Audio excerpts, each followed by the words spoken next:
But you look normal, you look healthy, you look well, you're smiling, you're moving around. Oh my gosh, let's get down to the brass tacks of what it actually is to have a chronic condition, chronic illness, genetic conditions, etc., etc., etc.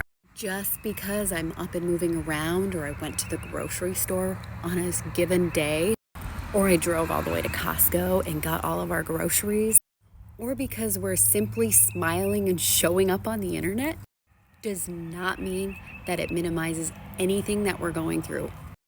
I have definitely been in favor of gaslighting myself to thinking, oh yeah, I'm all better, only to be fatigued beyond belief the next morning, like this morning.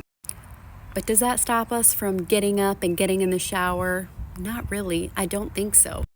But it's frustrating when people just seem to not understand the concept of, hey, I have this thing and I'm sick.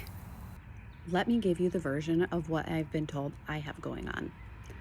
I have type 1 diabetes, fibromyalgia, hypermobile Ehlers-Danlos syndrome, Raynaud's, POTS, plantar fasciitis. And I might be missing some things, but the reality is all of these things are chronic things that just don't go away. The only thing you can do is manage your symptoms. And for me, it's been the most challenging because I've had to learn how to say, I am not going to do this thing XYZ. I still can't get up in the morning and drive my kids to school. This isn't to be like, oh, look at me, yay. I don't have to drive my kids to school because my husband is.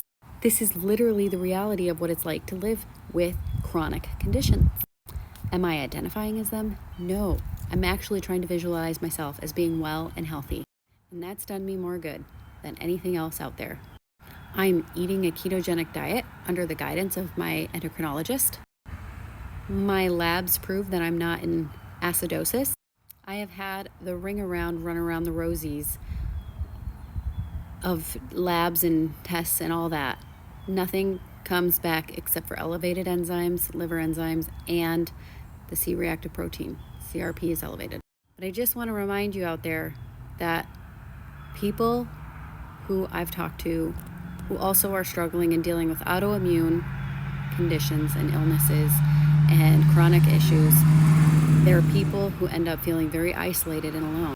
That's part of the reason I'm sharing this on the internet, because I'm finding all sorts of new friends and faces that are encouraged by knowing that they're not alone.